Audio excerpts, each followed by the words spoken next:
A couple weeks ago, I went through the Meijer self-checkout line to buy some wine, and the guy that came up to check my ID said, "Hey, how's it going?" I said, "Good, how are you?" And he said, "Not so good."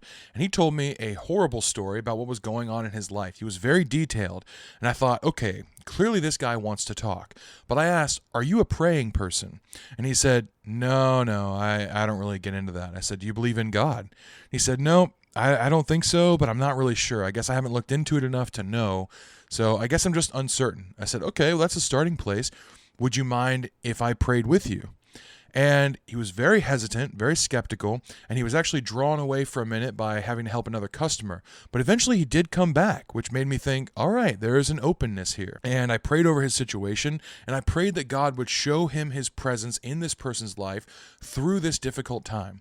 And I walked away, and I've never seen him since. Later, I came across a verse in Hebrews 11, verse 6 that says, "If anyone wants to draw near to God, they have to believe that he exists and believe that he's a rewarder of those who seek him."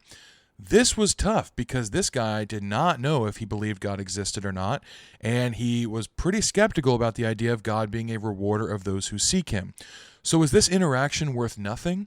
Is Hebrews 11:6 just saying I shouldn't have wasted my time with this person? That doesn't quite feel right inside, but I wanted to know biblically why it wasn't the case. And that's what we explore this week on Truth Be Told.